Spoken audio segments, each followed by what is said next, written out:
Assalamualaikum warahmatullahi wabarakatuh. Alhamdulillahirabbil alamin wassalatu wassalamu ala asyrafil anbiya'i wal mursalin wa ala alihi washabbihi ajmain. Yang dihormati Tuan Imam, Barisan Ahli Jawatan Kuasa Surau, seterusnya hadirin hadirat yang dirahmati Allah sekalian. Pertamanya marilah kita memanjatkan kesyukuran kepada Allah Subhanahu Wa Taala kerana dengan limpah kurnianya dapatlah kita berkumpul pada hari ini untuk pertamanya mengerjakan ibadah solat maghrib secara berjemaah. Seterusnya kita meramaikan majlis ilmu yang akan disampaikan sebentar lagi. Alhamdulillah ni kali keempat. Ni saya rasa ni kali keempat lah saya berikan peluang untuk memberikan perkongsian lah dari sudut kesihatan. Okay, saya perkenalkan diri saya semula lah sebab dah 2 bulan dah tak datang sini. Dan nama saya Dr. Muhammad Rustam bin Muhammad Kamarudin. Pada ketika ini bertugas di klinik saya sendirilah di Meru Indah.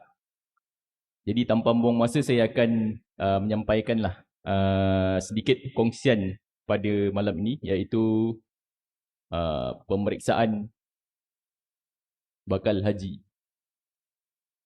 Jadi siapa yang dah pernah pergi haji kat sini?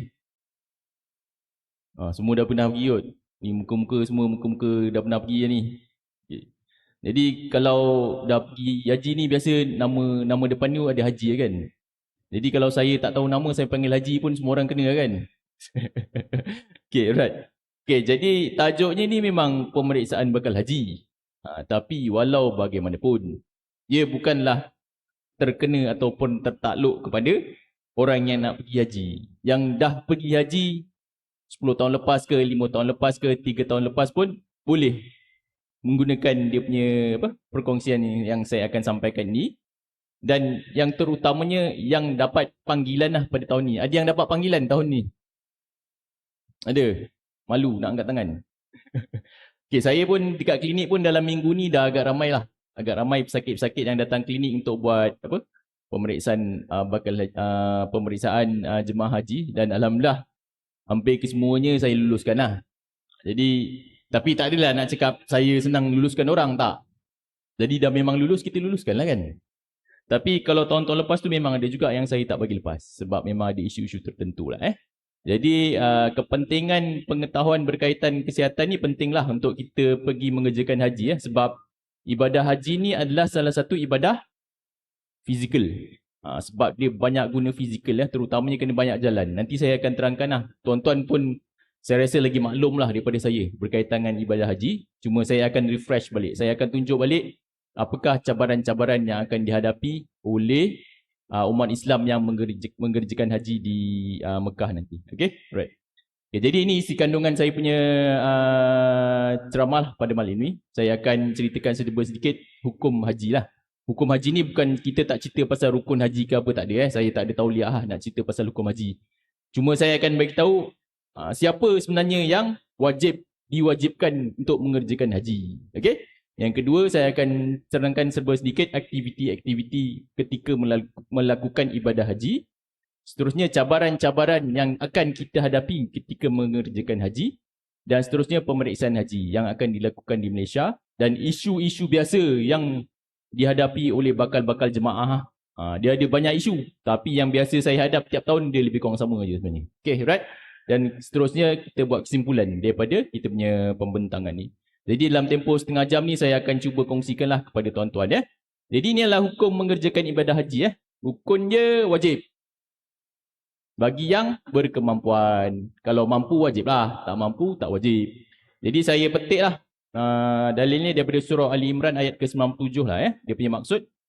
Dan Allah mewajibkan manusia mengerjakan ibadah haji dengan mengunjungi Baitullah, iaitu siapa yang mampu sampai kepadanya. Jadi ayatnya siapa yang mampu Yang tak mampu tak apa. Yang mampu tu kena buat sesuatu lah sebab tu dah dikira kategori wajib. Jadi mampu ni maksud dia apa? Mampu ni ada lebih kurang dua. Iaitu mampu mengerjakan dengan sendirinya lah. Maksudnya kita sihat tubuh badan, mempunyai kewangan yang cukup, kita boleh buat sendiri. Ataupun ada setengah orang, dia ditimpa keuzuran tapi dari segi kewangan dia cukup. Jadi dia boleh upah orang. Okay, right? Tapi kita tak sentuh yang tu. Saya sentuh yang dengan dirinya sendirilah. Dengan dirinya sendiri tu, kemampuannya maksudnya apa? Satu, dia mampu dari segi kewangan lah. Mampu dari segi kewangan ni maksudnya, dia cukup duit untuk pergi. Bukan saja untuk pergi tau.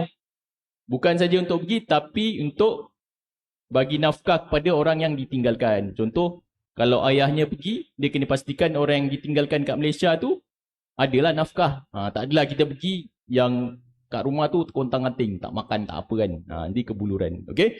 Yang kedua, mampu mendapatkan kenderaan pergi dan balik. Ni sekarang ni senang lah. Naik kapal mabur kan. Naik apa? Kapal terbang sekarang. Naik kapal terbang. Dulu atuk saya pergi naik kapal laut. Ada ke yang pergi naik kapal laut? Dulu-dulu ada Ada. Kalau atuk saya dulu naik kapal laut lah. Lebih kurang 4 bulan lah. Pergi balik tu 4 bulan Dan ketiga, aman perjalanan lah Maksudnya tak ada peperangan masa pergi tu. Kita tak ada lalu tempat yang tak aman. Dan bebas daripada wabak penyakit. Wabak penyakit ni semua tahulah Sebab kita baru menghadapi beberapa tahun lepas kita baru menghadapi COVID-19. Jadi kita kalau dah bebas daripada wabak penyakit tu dah kategori wajib. Dan keempat, sihat tubuh badan. Jadi saya akan sentuh sebenarnya bahagian sihat tubuh badan lah. Sebab ni memang bidang saya. Yang lain-lain tu saya tak sentuh lah Dan orang tu berkesempatan lah masa untuk mengerjakan haji dan umrah. Okay, right. Jadi saya akan ceritakan dulu turutan ibadah haji. Okay. Ni untuk orang yang dah tahu, dia akan kira refresh lah. Tapi kalau saya salah, betulkan lah Tapi saya rasa lebih kurang macam ni lah Okay, mula kena niat ihram lah. Mikat tu kan. Mikat tu kena niat ihram. Lepas tu biasanya manusia ni yang berkumpul, umat Islam yang berkumpul tu, dia akan berkumpul dekat Mekah sebelum 8 Zulhijjah. Okay, dia dah kumpul lah kat Mekah. Jadi kat sini memang masa tu ada berjuta orang lah. Berjuta manusia lah Sebelum 8 Zulhijjah tu dah ada berjuta manusia di Tanah Suci.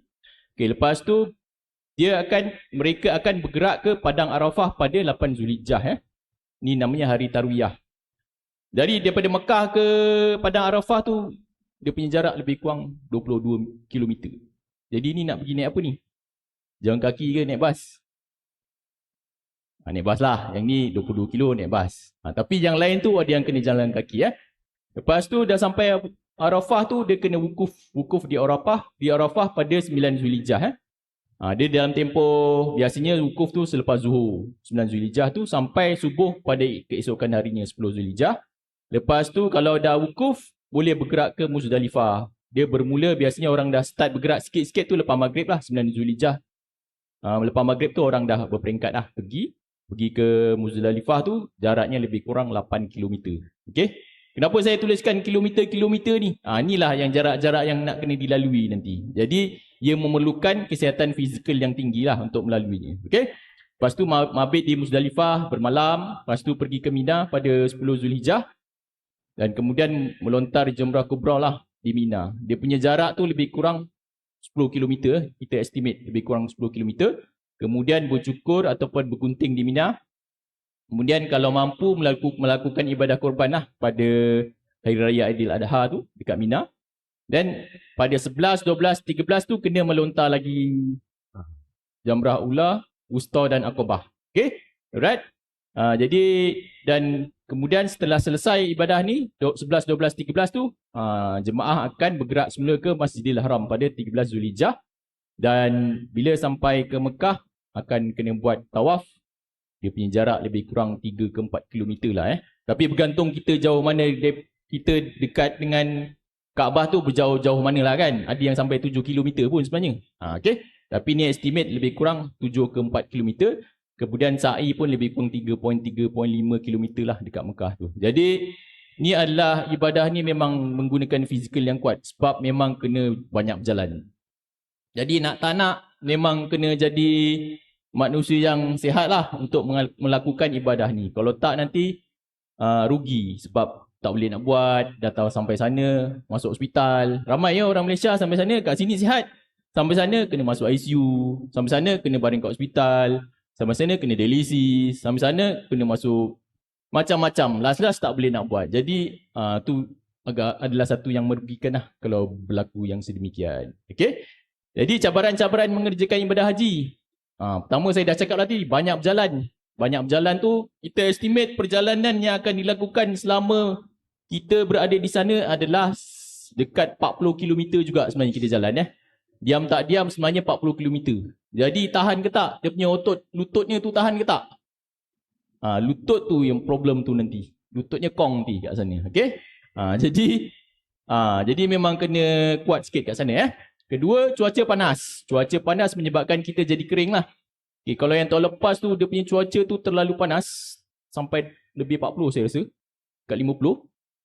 Sampai kalau kita minum air botol tu, yang besar tu, kita minum 3 kali, 3 botol baru terasa nak pergi kencing. Tu dia punya kekeringan badan kita. Ni saya punya mutawif yang cakap lah. Hari tu saya pergi umrah. Dia cerita, dia pergi minum air 3 botol baru rasa nak terkencing. Maksudnya memang banyak kehilangan air. Masa dekat Arafah tu lah. Okay, seterusnya, bila kita pergi sana, biasanya akan makan selama 40 ke 45 hari. Akan menyebabkan apa kalau lama sangat? Dia teringat ayamnya kat kampung. Teringat lembunya kat kampung. Rumahnya dah kunci ke belum? Semua ingat. Dah macam apa kan? Kat sana, dah lah hari-hari makanan orang Arab kan. Ni dah lama tak makan sambal belacan lah. Dah lama tak makan petai. Dah lama tak makan jaring. Jadi ini akan serba sedikit mengganggu emosi. Inilah cabaran-cabaran yang akan kita hadapi. Seterusnya kat sana memang berjuta orang. Jadi terlalu padat. Orangnya terlalu padat. Ini akan menyebabkan pergerakan tu jadi perlahan. Nak keluar masuk masjid tu sendiri dah perlahan. Okay? Dalam masjid itu ada banyak pintu. Ni Kang masuk pintu ni, keluarnya pintu lain. Ini serba sedikit akan menyebabkan kita jadi bingung. Kalau kita tak fokus. Okay. Seterusnya, cabaran yang lain adalah risiko terkena penyakit berjangkit. Yang kita baru kena tu, hari tu COVID. Tahun 2012, ada selsema unta, Moskov. Yang tahun 2009 ada H1N1. Jadi ini adalah antara risiko-risiko lah yang kita boleh hadapi bila kita pergi ke sana. Jadi nak tak nak, kalau dah mampu, ada duit dan segalanya, dah memang wajib. Tapi dari segi kesihatan tu pun nak kena disediakan juga. Jadi nak tak nak memang kita kena berusaha untuk jadi sihat, untuk menyediakan diri kita melakukan ibadah ni. Sebab ibadah ni memang menuntut kita nak jadi betul-betul fit lah. Betul-betul sihat baru boleh buat. Kalau tak, pergi nanti ada banyak benda tak boleh buat. Terutamanya kalau benda wajib tak buat, dia punya haji tu jadi tak sah. Jadi kita tak nak yang macam tu. Okay. Alright. Jadi bakal haji perlu persiapkan dirilah secara rapi kerana banyak aktiviti fizikal yang perlu dan wajib dilakukan ketika mengerjakan ibadah haji. Jadi bagi membolehkan bakal jemaah haji ni disiapkan secara fizikal, Tabung Haji telah mensyaratkan agar bakal jemaah haji ni wajib menjalani pemeriksaan kesihatan untuk memastikan bakal haji ni berada dalam keadaan sihat untuk mengerjakan ibadah haji yang sempurna. Jadi nak tak nak, bila namanya dah kena panggil, suratnya dah sampai kat rumah, nak tak nak memang kena buat pemeriksaan kesihatan. Kalau tak, dia memang tak bagi lepas. Saya gaduh-gaduh dengan pesakit pun pasal ni. Dia cakap macam ni, alah doktor tanggung dosa saya lah doktor tak bagi saya lepas. Macam tu pula, saya pula dituduh. Padahal kita buat semua ni ikut dia punya ada garis panduan. Okay, jadi saya akan terangkan serba sedikit lah apa pemeriksaan yang kita buat ni. Jadi tujuan pemeriksaan pertama kita nak kesan penyakit lah. Kalau ada penyakit kita kesan lah. Lepas tu kalau dah ada penyakit bukan tak boleh pergi langsung. Kalau dah dikesan penyakit ni ada kencing manis, darah tinggi ke apa, kita bagi rawatan lah. Kalau dah stabil bolehlah pergi. Yang kedua, agar kita nak pastikan penyakit yang dihidapi itu terkawal lah. Janganlah tekanan darahnya 200. Memang tak boleh pergilah. Okay? Gulanya 26. Gula kencing manisnya 21. Memang tak boleh pergi. Jadi bukan tak boleh pergi, boleh. Tapi kena dipulihkan dulu dia punya penyakit-penyakit. Dan kemudian kita nak rekodkan rawatan tu dalam buku. Dia nanti kalau dah dapat dia punya surat tawaran tu akan dapat buku kecil. Jadi dalam buku kecil, buku kesihatan tu kita akan isikan maklumat-maklumat semua. Jadi bila sampai sana, katalah kat sana, na'udzubillah lah, katalah sampai sana tiba-tiba demam ke, batuk ke. Kat sana memang kita ada hospital Malaysia. Ada klinik sendiri, ada hospital sendiri. Jadi bila sampai ke, katalah kita jatuh sakit, batuk ke apa, kita boleh pergi jumpa doktor kat sana. Kalau nak diceritakan daripada awal, lamalah nanti dengan doktor tu. Tapi kalau kita bagi buku tu, doktor ni penyakit saya ada dalam buku ni. Doktor tu baca dalam 2-3 minit dia dah tahu. Okey, encik ada kencing manis, darah tinggi kan. Ni encik batuk kan. Jadi ceritanya senang sikit. Ini tidak. Kalau bukunya tak ada, dah nak di interview je dah sejam. Kan dah buang masa. Okey? Right. Jadi kalau ada buku tu mudah. Kita boleh membantu rawatan dekat sana. Tapi na'udzubillah, kita harap-harap bila kita pergi sana tu dalam keadaan sihat. Tapi kalau sakit, nak buat macam mana? Jadi apa yang kita nak buat sebenarnya? Dia punya pemeriksaan tu. Okey, jadi muka surat pertama pemeriksaan tu.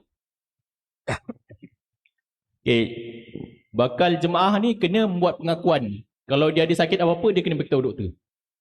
Saya ada kencing manis, saya ada darah tinggi, saya dah pernah kena sawan dulu, saya dah pernah kena stroke, saya ada patah kaki. Mengaku, beritahu lah dulu doktor. Jadi senang nak cerita, tak payah doktornya nak teka-teka. Kalau tak nanti kita buang masa. Okey?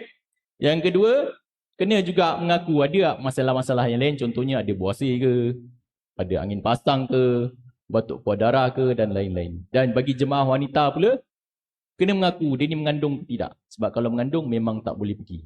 Perempuan mengandung tak boleh pergi, ataupun ada masalah sakit puan tertentu, kalau dia terlalu teruk pun kita tak bagi pergi. Okey. Yang seterusnya, kalau ada masalah kegemukan. Okay, kita akan kira dia punya kegemukan tu teruk ke tidak. Jadi kalau terlalu gemuk pun mungkin sukar untuk diluluskan pada tahun ini. Katalah tahun ini dapat surat tawaran jumpa doktor. Doktor cek, oh ni memang gemuk sangat ni cik. Tahun ni tak boleh lepas lah. Tapi tahun depan kalau cik jadi kurus boleh lepas. Macam tu. Jadi nak tak nak kena berusaha lah untuk jadi kurus. Macam tu. Ni saya bagi contoh Sebab saya banyak jumpa. Okay, tahun lepas dia dah jumpa doktor. Ada kencing manis. Gulanya tinggi. Jadi, dia tak nak dibetulkan gulanya. Jadi, nak dijadikan cerita, doktor tak bagi lepas lah yang tahun lepas tu. Tapi, kalau dia berusaha daripada tahun lepas sampai tahun ni, kemungkinan gulanya turun. Bila dapat surat tahun ni, bolehlah dia pergi. Masalahnya, tahun lepas sudah tak lepas.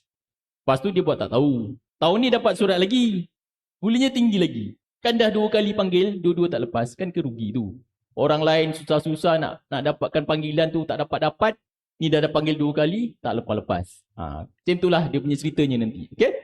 Yang kedua, tekanan darah. Kalau terlalu tinggi, kalau ikut tulisan tu, yang atas tu lebih daripada 140. Yang bawah tu lebih 90. Perlu bagi rawatan. Kita boleh bagi rawatan. Bukan tak boleh pergi langsung darah tinggi. Boleh pergi. Kalau kita bagi rawatan dan lepas kita bagi rawatan tu dia okey, kita boleh lepaskan. Okay. Yang tak boleh lepas langsung adalah kalau terlalu tinggi. Dah bagi ubat, banyak pun tinggi juga. Yang atas tu lebih daripada 160, yang bawah tu lebih daripada 100. Tu mungkin kita tak boleh pergi. Tapi jarang. Yang darah tinggi ni jarang kita tak bagi lepas. Biasanya dia agak mudah untuk diturunkan tekanan darah tinggi.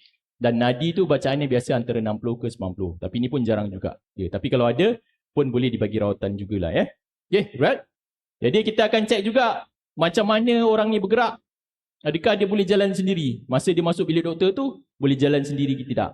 Kalau dia boleh jalan sendiri tu, agak mudah untuk dia pergi buat ibadah haji. Tapi, ada setengah orang mungkin umurnya dah dekat 70, 75 menyebabkan dia punya lutut tu sakit tulang belakang, menyebabkan dia mungkin akan mengalami kesukaran untuk bergerak. Jadi, ini serba sedikit ganggu dia punya ibadah lah nanti. Sebab semua tu ibadahnya banyak kena berjalan. Jadi, kalau nak bergerak pun susah, dia akan susah untuk ibadah kat sana. Jadi, kalau pergerakan tu bergantung pada orang lain, ada kemungkinan dia boleh pergi. Tapi kena ada pengiring. Katalah dia tak boleh jalan sendiri. Kena pakai kursi roda. Ada kemungkinan dia kena pergi dengan anaknya pengiring. Maksudnya kalau dia nak pergi, dia kena anaknya. Barulah kita boleh bagi luluskan. Kalau tak pergi seorang-seorang, memang tak boleh. Sebab kat sana nanti, susah nak pergi jambat, nak pergi tandas semua, nak pergi sembahyang, nak pergi Arafah semua kalau seorang-seorang, kalau susah nak bergerak, susah. Jadi kalau kita akan tengok pergerakannya, dia boleh jalan sendiri ke tidak. Okey? Lepas tu kita akan cek lah organ satu persatu, tengok kelenjar, jantung, paru, perut, saraf semua okey ke tidak. Kalau tak okey, kita akan cek betul-betul. Dan kalau okey, kita akan bagi lepas. Biasanya, yang organ ni biasanya dia normal je. Okey? Cuma yang pergerakan tu akan ada masalah sedikit. Okey, ni adalah pemeriksaan yang terbaru lah.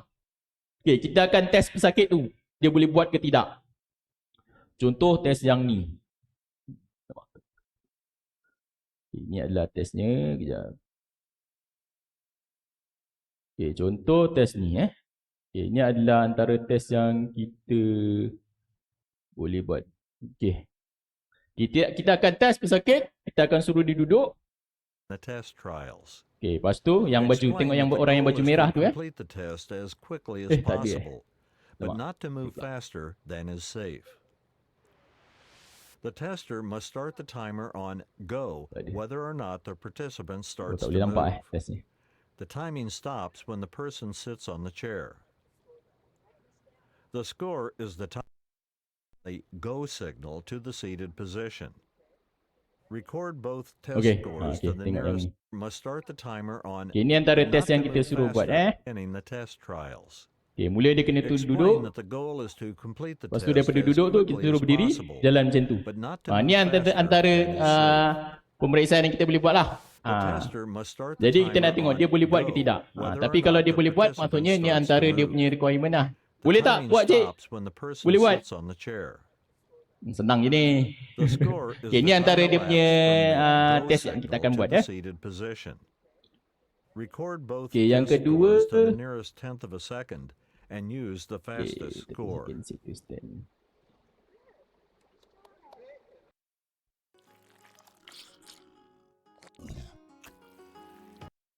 Okay, ni test yang kedua. Okay, ni test yang kedua. Ni pun senang je sebenarnya. Suruh buat macam ni. Dalam tempoh 30 saat, kena buat lebih kurang.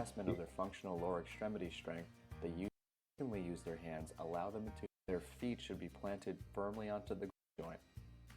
When they are ready, the person will stand many times as they can for 30 seconds. Dalam tempoh 30 saat Jadi biasanya boleh buat lebih kurang 14 kali lah. Ni antara test-test fizikal yang kita akan boleh buat lah kalau nak tengok orang tu layak ke tidak pergi haji tu. Okay?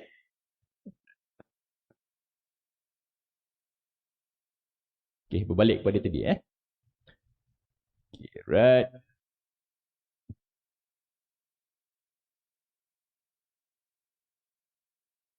Okay, seterusnya apa yang kita akan buat adalah saringan mental. Saringan mental ni nak tengok dia dia waras ke tidak orang ni. Okay? Sebab ramai sebenarnya yang pergi, nauzubillah lah bila kapal terbang tu sampai kat tanah suci, baru nak jumpa dekat dia punya immigration tu, dia dah keluar perangai-perangai pelik dia. Keluar perangai-perangai yang kita pun kat Malaysia ada okey. Tiba-tiba sampai situ dia jadi kita pun susah nak explain. Jadi nak tak nak memang kita akan buat saringan mental tapi banyak sebab lah. Mungkin salah satunya kalau orang ni kalau warga emas ni kadang dia tak pernah naik kapal terbang. Dia mungkin tak pernah naik kapal terbang langsung. Tiba-tiba pergi Mekah ni, dia perjalanan tu lebih kurang 8 jam. Jadi tu mungkin salah satu orang kata benda baru dalam hidup dia. Naik kapal terbang lama sangat. Lepas tu nak kencing berak dalam kapal terbang tu dah lain. Lepas tu mungkin dalam kapal terbang tu dah kena pakai ihram. Jadi pergerakan tu jadi lain macam sikit. Jadi banyak situasi-situasi baru yang menyebabkan jemaah haji ni dia tak boleh menyesuaikan diri. Jadi mungkin tu boleh jadi salah satu sebab lah. Yang selain daripada tu, ada kemungkinan sememangnya dia ada masalah mental sebelum tu. Okay? Jadi saringan mental ni kita lakukan untuk tengok adakah jemaah haji ni adalah dalam keadaan waras ke tidak lah. Tapi kalau tak waras bukan tak boleh pergi. Kita akan refer ke pakar lah untuk dibagi rawatan. Jadi nanti doktor pakar yang akan beritahu boleh lulus ke tidak. Okay? Okay, ini saringan mental. Seterusnya saringan ECIQ. Saringan ECIQ ni penting sebab nak tahu orang ni nyanyuk ke tidak. Sebab macam saya cakap tadi, dia punya cabaran tu apa? Satu, orangnya ramai. Kat sana tu orangnya ramai. Dia bukan kita masuk sini, okey nak keluar ikut situ boleh. Tak. Ni nanti kita masuk kat dalam Mekah tu pintu Raja Abdul Aziz. Masuk. Kita dah pusing-pusing kat dalam tu tawaf, tiba-tiba nak pergi pintu Abdul Aziznya kat sebelah sana. Slipernya letak sebelah sana. Contoh. Sepatutnya slipper biasa masuk dalam beg. Kita bawa sekali slippernya tu. Ini lupa. Slipper aku kat situ. Nak pergi sana tu dah satu hal. Pergi tak jumpa-jumpa. Pintunya ada 100 lebih. Okey? Jadi ini akan menyebabkan kalau orang tu pelupa ke nyanyuk ke memang jadi bingung.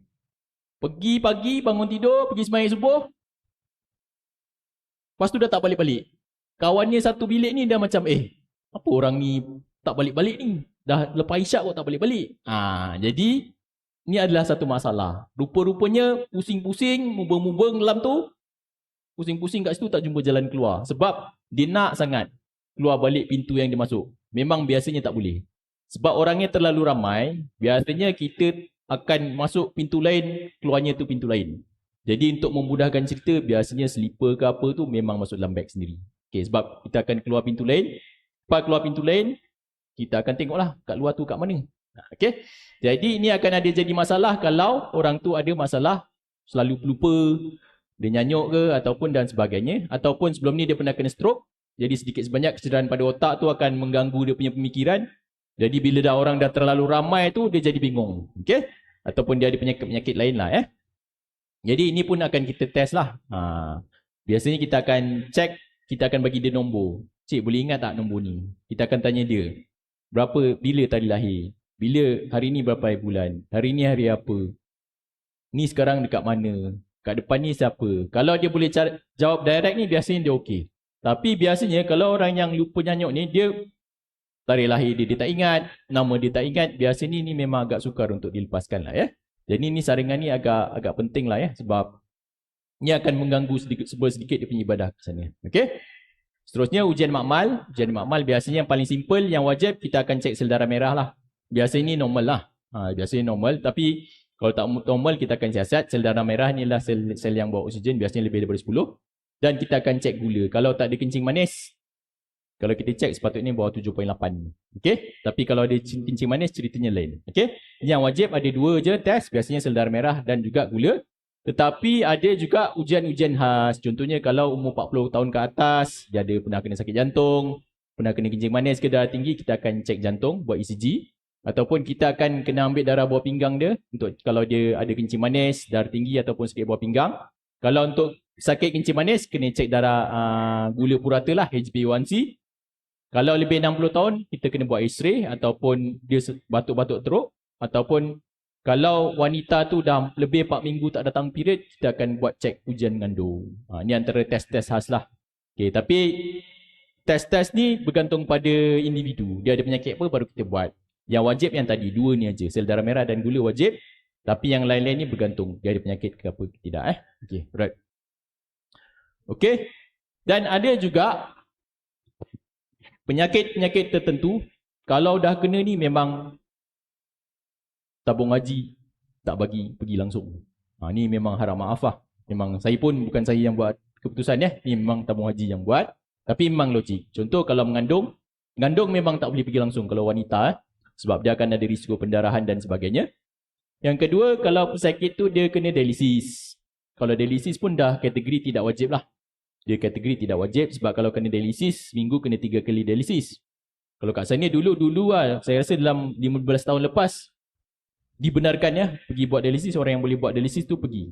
Tapi masalahnya nanti bila dia pergi dialisis, dia dah buang masa kat dialisis tu. Contohnya dia pergi dialisis tu mungkin ambil masa beberapa jam. Jadi bila dah habis masa beberapa jam tu, dia mungkin ada ibadah yang dia tak dapat lakukan. Dan seminggu bukan 2-3 kali, bukan sekali, seminggu 3 kali. Jadi ini mengganggu sedikit mengganggu dia punya ibadah kat sana. Ataupun ada penyakit berjangkit yang lain lah, seperti batuk kering pun kita tak bagi. Sebab kat sana tu, bila kita sampai tu, kita akan jumpa jemaah-jemaah daripada negara lain. Daripada Indonesia, daripada Bangladesh, daripada India, daripada Kazakhstan, daripada macam-macam lah negara kan. Kita tengok dia punya style pun, ibadahnya pun lain sikit lah. Tapi itu mazhab dia. Kita tak boleh cakap apalah. Tapi kita akan nampak dia lain sikit. Jadi bermacam-macam orang yang kita jumpa, ini akan menyebabkan kita akan juga mendapat risiko lah. Kalau orang tu datang daripada negara lain, negara Afrika ke apa kan, dia datang bawa penyakit. Kalau kita tak jaga diri kita sendiri, dia boleh menjangkiti kita, dia punya penyakit tu nanti. Okay, right? Okey, seterusnya ni adalah summary lah. Ni adalah summary. Kalau 40 lebih kena buat test apa. Kalau 60 lebih kena buat test apa. Kalau kencing manis kena buat test apa. Ni biasanya secara spesifik lah. Sebenarnya test-test yang dibuat ni test-test biasa yang kita buat. Tak adalah special pun. Jadi kalau tuan-tuan semua biasa buat pemeriksaan kesihatan, ni adalah ujian-ujian yang biasa kita lakukan. Okey? Jadi jangan takutlah kalau namanya naik untuk pergi buat ibadah haji, kena buat pemeriksaan kesihatan, datanglah jumpa doktor. Okey? Right. Dan bila dah lulus ataupun tidak, kita akan tandakan. Kalau lulus, sihat dan lulus, biasanya dia akan dapat tag warna hijau. Ataupun dia ada penyakit tapi stabil, kita akan luluskan dia tag warna kuning. Kalau tak lulus, maksudnya dia mungkin kena rujukan pakar, dia akan tag warna merah. Adakah rujukan pakar ni tidak lulus? Tidak. Hanya pakar je boleh meluluskan maksudnya. Okey, alright. Dan ada juga yang memang tak boleh diluluskan. Ni tagnya warna hitam. Okey. Jadi kita akan bagi dia ni muka surat 37 ni yang paling penting. Orang tamu haji akan tengok ni je. Doktor bagi lepas ke tidak. Okey, ni muka surat depan lah. Muka surat depan dia punya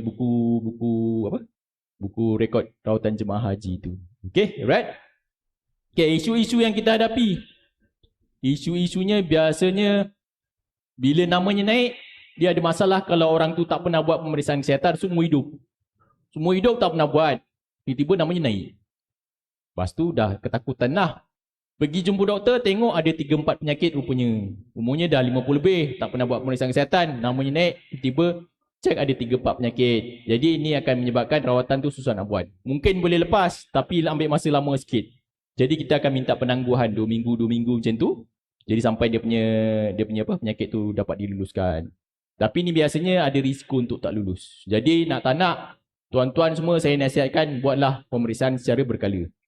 Dan kedua, orang tu tahu dia ada sakit kronik tapi tak mahu dapatkan rawatan. Dah tahu lah 5 tahun lepas dia dah tahu lah ada kencing manis. Tapi tak nak buat apa-apa. Tiba-tiba namanya naik. Namanya naik, buat pemeriksaan, tengok dah ada komplikasi. Buah pinggang dah rosak dan sebagainya. Mungkin susah juga nak dilepaskan. Ataupun, ni macam yang saya cakap tadi. Dia dah tahu ada penyakit. Tahun lepas dah dapat. Tahun lepas tak lepas. Lepas tu dia tak nak buat apa-apa. Tahun ni dapat lagi. Tak lepas lagi. Tahun depan dapat lagi. Tak lepas lagi. Memang betul-betul rugi. Sepatutnya kalau dah sekali tak lepas tu, kena berusaha bersungguh-sungguh. Dalam tempoh setahun tu, pulihkan balik penyakitnya. InsyaAllah tahun depan bila dapat lagi tu, boleh lepas. Jadi janganlah jadi sampai yang macam ni. Sebab bukan senang nak dipanggil tu. Tapi kalau dah dipanggil, memang buat nak tak nak, kategori, saya pun tak boleh nak cakap lah. Okay, alright. Okay. Ataupun, dapat panggilan tu pada minit-minit terakhir. Biasa panggilan kedua, ketiga tu lah. Dapat surat panggilan hari Rabu. Hari Jumaat tabung haji suruh hantar buku. 2 hari je nak bagi okey. Memang saya lah yang kena marah. Apalah doktor ni, tinggal sign je kot. Dia tak tahu kita nak cek macam-macam ni. Okay. Datang tekanan darahnya 200. Gulanya dah 16. Lepas tu macam-macam lagi masalahnya. Dia nak suruh kita betulkan dalam tempoh 2 hari. Memang tak boleh. Okay. Saya bukan apa, saya boleh betulkan. Tapi bukan 2 hari. Mungkin paling kurang seminggu ataupun 2 minggu. Macam tu. Okay. Jadi nak tak nak, tuan-tuan semua kenalah jaga kesihatan, lakukanlah pemeriksaan kesihatan secara berkala supaya bila namanya naik, tenang, boleh terus lepas. Okey? Isu seterusnya adalah dia tak mahu disuntik vaksin. Okey, dia ada satu suntikan vaksin yang wajib ya. Satu je yang wajib, iaitu meningococcal. Maksudnya kalau dah lepas tadi doktor dah sign untuk membolehkan dia pergi, kerajaan Arab Saudi mewajibkan bakal jemaah haji ni disuntik vaksin lah, namanya vaksin meningococcal. Kepentingan dia adalah dia dapat membantu kita, melindungi kita daripada jangkitan selaput otak. Sebab jangkitan selaput otak. Jadi ni saja yang wajib. Yang lain-lain macam influenza dan pneumococcal tu, itu pilihan. Kalau nak ambil boleh, tak ambil pun tak apa. Tapi yang wajib, yang meningococcal. Nah, yang keempat ni masalahnya, yang biasa saya kena lah. Dia anggap doktor ni sebagai penghalang nak lakukan ibadah haji. Kalau doktor tak luluskan. Bukan macam tu ya. Sebab kita pun pegang tanggungjawab besar ni nak bagi orang tu lepas. Sebab kalau macam tahun lepas tu, biasanya orang Malaysia ni akan ada 1-2 yang meninggal kat sini. Okay, disebabkan tak fit. Biasanya ada jangkitan kuman pada peparu lah. Jadi kita tak nak benda perkara ni berlaku. Dan ataupun dia masuk ICU. Masuk ICU kat sana, orang lain semua dah balik, dia balik 2 bulan kemudian. Yang ni pun sebab apa balik 2 bulan kemudian? Sebab perawatan kat ICU kat sana lama. Jadi kat sini pun kita tak nak jadi macam ni. Jadi benda-benda macam ni yang kita nak halang. Ataupun tengah kat Padang Arafah tu tiba-tiba pengsan. Biasanya kena CPR. Kat Padang Arafah tu kena CPR. Jadi kawan-kawan saya yang bekerja masa musim haji ni memang agak sibuk kalau orang Malaysia ni. Sebab hari-hari mesti ada je orang Malaysia yang jatuh sakit ataupun pengsan. Jadi kita tak nak benda-benda ni berlaku lagi. Sebab kerajaan Arab Saudi pun dah mempersoalkan orang Malaysia. Dia tanya macam ni. Macam mana orang Malaysia jaga kesihatan ni? Datang sana mesti hospitalnya penuh. Datang sana mesti hospital ni penuh. Dipenuhi oleh siapa? Dipenuhi orang Malaysia. Okey. Jadi kita nak menghalang perkara ini berlaku. Saya bukan mereka-reka cerita tau. Tiap tahun memang ceritanya macam ni. Okay, na'udzubillah. Saya pun harap-harap dapat pergi satu orang nanti dalam keadaan sihat. Jadi sama-samalah kita berusaha lah tuan-tuan. Bila dah dapat panggilan tu, pastikan diri kita sihat. Tapi nak bagi pastikan diri kita sihat tu, kena berusaha daripada awal. Jangan dah last minute baru nak betulkan, memang susah saya nak tolong. Okay, kesimpulannya, haji adalah ibadah fizikal yang mana memerlukan bakal jemaah tu berada pada tahap kesihatan yang baik. Dan kita kena melakukan pemeriksaan kesihatan secara berkala lah untuk menghadapinya nanti. Dan dapatkan rawatan daripada pengamal perubatan yang bertauliah. Jangan dapat rawatan daripada siapa-siapa. Datang rawatan tu kena daripada doktor. Dan kita kena pulihkan keadaan kesihatan daripada awal lah agar mudah diluluskan ketika melalui pemeriksaan haji. Dan daripada sekarang kena mengamalkan gaya hidup sihat. Jadi saya rasa setakat itu sajalah daripada saya punya ceramah pada hari ini. Saya buka ada soalan lah kalau nak tanya soalan. Sebelum isyak ke dah isyak? Seminit ni. Ada soalan? Nak ditanya? Kalau tak saya yang tanya. Ada soalan Ada? Tak ada? Okey, jadi saya harap apa yang disampaikan hari ini dapat membantulah. Sebab menjaga kesihatan ni bukan untuk bakal jemaah aja. Siapa-siapa pun kena jaga kesihatan. Okey, alright. Jadi dengan itu saya sudahi saya punya ceramah ni dengan tasbih kafarah dan suratul as. Just nak buat pengumuman, pada 18 hari bulan 2 ni klinik saya ada buat majlis perhatan lah. Secara laser lah Jadi kalau ada cucu-cucunya ke anak-anaknya ke yang nak buat